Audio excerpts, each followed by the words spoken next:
Hello everyone, today I will discuss the 6 steps troubleshooting process by CommCheck. The first step is identify the problem. Once had a user tell me that their screen was dark, I suggest they turn the computer on. Usually, it takes more time to figure out the specific nature of a problem. A lot of trouble reports starts off something does not work. It's up to you to determine the precise nature of the problem. There are several techniques you can employ to identify the problem. During this blog series about the CommCheck, I will use an example scenario to illustrate the step in the methodology.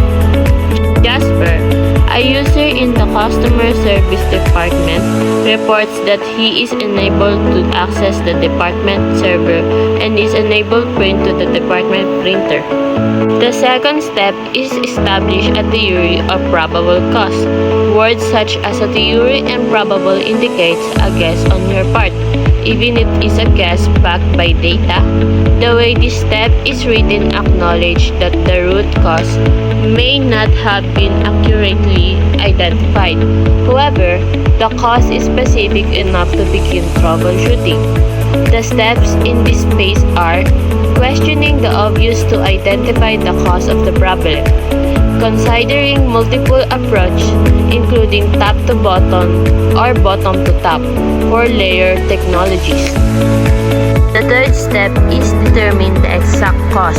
What's most interesting about step 1 and 2 is that they don't require you to make configuration changes. They are about gathering information. You shouldn't make changes until you are reasonably sure you have a solution you're ready to implement. This step is also part of the information gathering phase. It is not uncommon for experienced administrators to move very quickly and informally through step 1, 2, and 3. Issues and symptoms are often based on common problems, making it simple to guess the likely cause of an error message or failed device. Fourth step is establish a plan of action and implement the solution.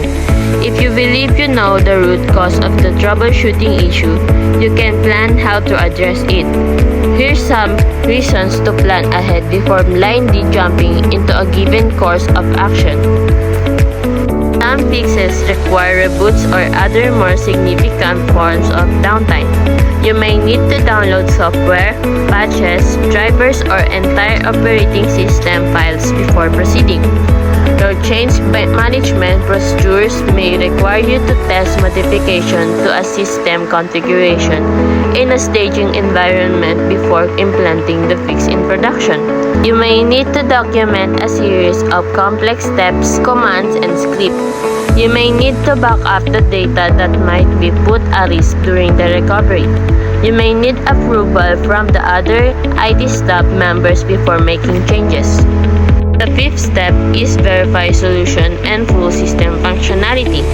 Once observed a failure at this very stage of troubleshooting, a user called the support person in question to investigate a printer that wasn't working.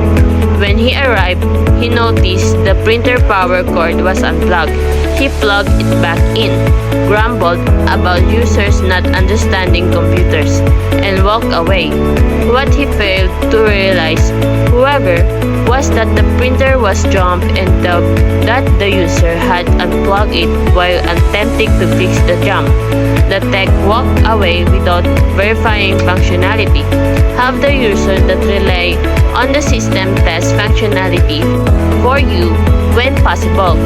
There are the ones that really know how the system is supposed to act and they can ensure that it responds to their specific requirements. And the last step is documents finding.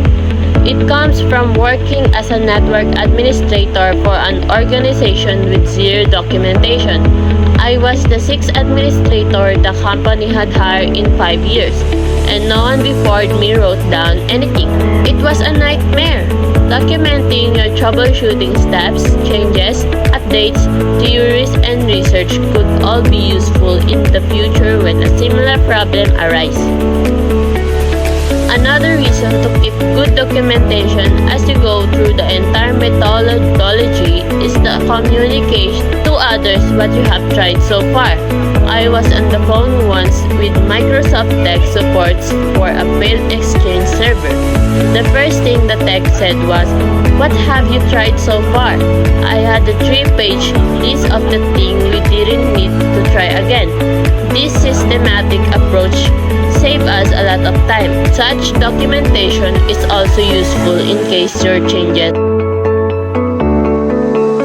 unintended consequence. You can more easily reverse your changes or change configuration if you have good documentation on exactly what you did.